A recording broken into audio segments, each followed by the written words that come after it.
Apparently, the Labour Party are giving some funding to this band, amongst others, but this band in particular, the Lambrini Girls, who accompany some quite good guitar playing with a lot of shouting, and they openly loathe Britain, according to Michael Deacon. At the same time, it says here that the Shakespeare Birthplace Trust is trying to decolonise Shakespeare, whatever that means. It's all part of the same thing. Let's throw out the good stuff and let's give some money to encourage the rubbish. I'm Granniopteryx. I'm on YouTube, Rumble, BitChute and Minds.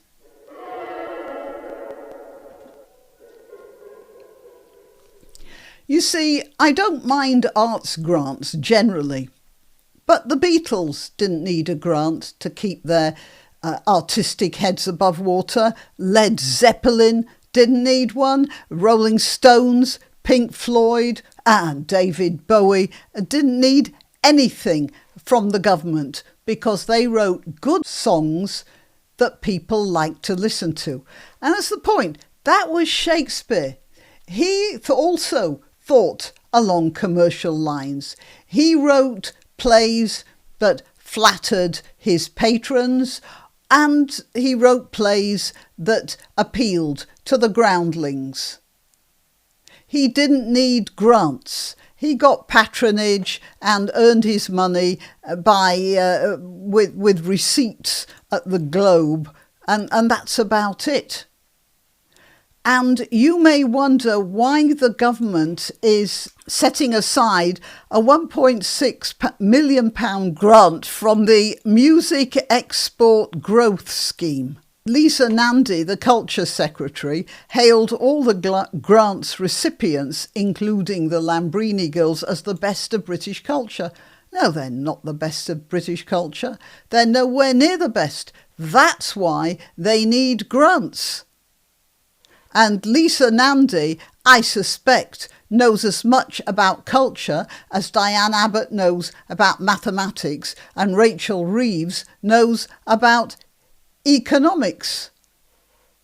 The best of British culture is J.K. Rowling, who also wrote with the general public in mind, but her Harry Potter series is extremely well researched. A lot of people have no idea how much depth of backstory there is in her work. I don't like her Robert Galbraith stuff at all. I bought a few of them. I can't read any of them. They are too icky for words. But there is absolutely no doubt they are good writing and appeal to some people. And then we've got Shakespeare, which is being decolonised by the Shakespeare Birthplace Trust, I think it's called. And what amuses me is that upon hearing this, the Independent and the Daily Telegraph are actually on the same page this time. It just shows that Shakespeare is one of our national treasures that actually join the two ends of the political spectrum. Let's hear what the Telegraph has to say about it. William Shakespeare's birthplace is being decolonised following concerns about the playwright being used to promote white supremacy. So what's going on is this. You know how you get this mania when you want to throw stuff away because you're starting to feel cluttered up, and you sort of bag stuff up and you take it to the charity shop, and then a week later you realise you've actually taken stuff that you need, that you actually want to use, or that you suddenly realise you are bereft without. Well, that's what British society is doing right now. Of course, with the help of this government, another government would have made an atmosphere that would probably have made this too ridiculous. But here we have a lot of people who have too much time on their hands and not enough proper work to do. So they have to pick at stuff. I suppose it's like biting your own nails, really. It's when you don't have anything to do with your hands and you're that sort of a nervous person, you end up biting your nails, don't you? I don't know. I've never bitten my nails. I'm just speculating. Anyway, so the Birthplace Trust is now decolonising its vast collection to create a more inclusive museum experience. I don't understand that. What are they going to do? Put Shakespeare in blackface or something? Because that's what inclusive usually means around here of late. Research claims Shakespeare's work was used to present European culture as the world standard for high art. And wasn't it? Wasn't it? European culture has gone all round the world. Even in China, what was it? Mao Zedong's wife, Chang Qing, she decolonised or liberated the piano. They play the piano in China now. I mean, it's not like China didn't have musical instruments. Why do they have the piano? Because the piano is a wonderful musical instrument. It's a whole orchestra on its own. And the Chinese have turned out to have produced some absolutely wonderful piano players. But that's an example of European culture going all the way around the world. Perspective. Well, that's another thing that China didn't have. European culture invented mathematical perspective. Do you realise what perspective did? I mean, it's not only that you saw these 17th century paintings where they just come up with the idea of perspective, and they have all these sort of arcades going into the distance and black and white tiles, disappearing to some vanishing point. It's not just that. It's drawing machinery.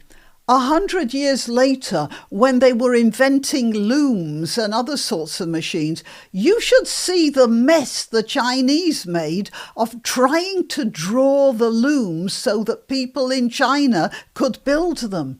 Chinese perspective just didn't allow you to do that.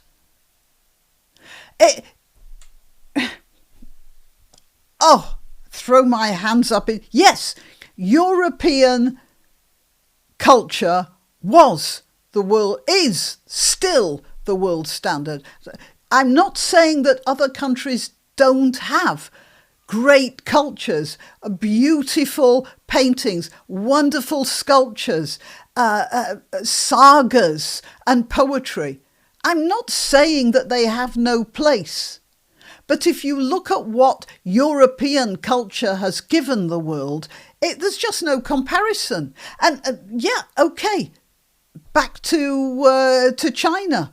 It had a fantastic culture, never went anywhere, because the emperor decided that the ships that could have gone round the world and exported Chinese culture everywhere, that this was too dangerous for Chinese society. And so there was a time when Chinese ships were exploring, and then they were suddenly stopped.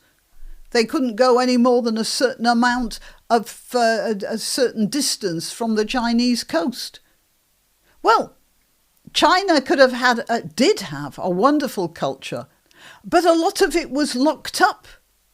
Now, you can say they had this wonderful culture, we just didn't know about it, but the point is, part of the Chinese culture was to keep their culture locked up.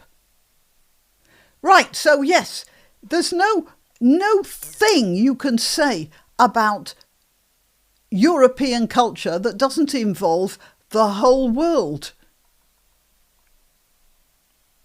The claims were made in a 2022 white supremacy, a collaborative research project between the Trust and Dr. Helen Hopkins, an academic at the University of Birmingham. Oh, it would have to be Birmingham, wouldn't it?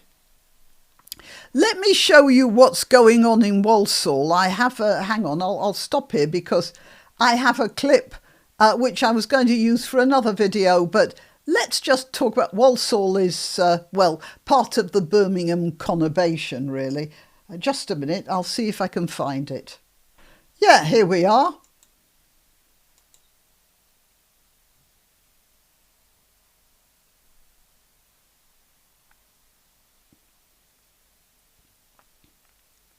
Those are machetes, by the way. Here's a guy ringing the police, no doubt. There's a terrified woman, and there's a gang here. I'm not saying all of Birmingham is like this, but there is quite a bit of it. I keep getting people sending me, emails with links to these things. I've seen quite a lot of them. Right, let's get back to Shakespeare. So, just a minute, Helen Hopkins, an academic at Birmingham University. The idea of Shakespeare's universal genius benefits the ideology of white European supremacy, it was claimed. Well, this is all part of a sort of general idea that we have to tear down everything of which we should be proud. I might say, if you look at that house there, that house, it says here, the Trust owns buildings linked to Shakespeare, including his birthplace on Henley Street, Stratford-upon-Avon.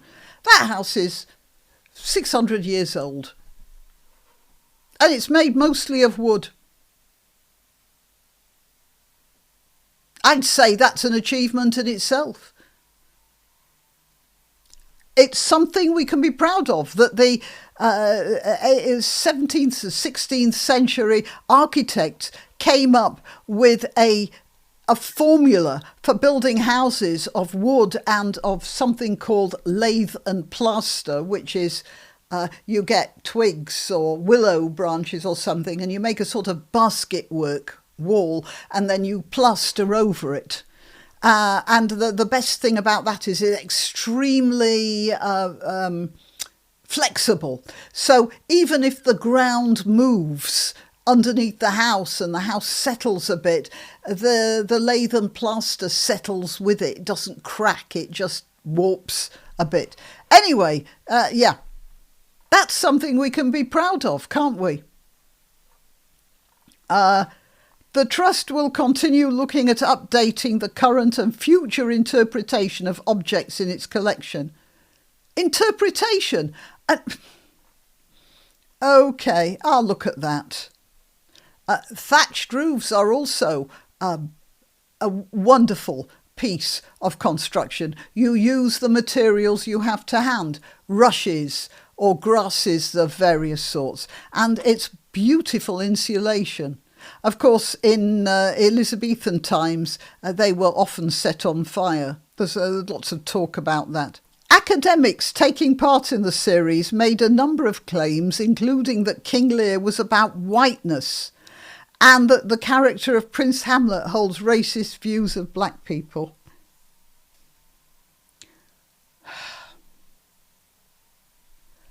I could say I despair, but I suspect that because both the Telegraph and the Independent are against all of this nonsense, we may yet be saved from that particular piece of total idiocy. OK, till next time. You can help my channel by subscribing and clicking the notification bell. That's quite important. And by sharing if you're so inclined. Links to my other channels and to donation methods are in the description. But the best way you can help is simply by clicking like and notify. Thank you.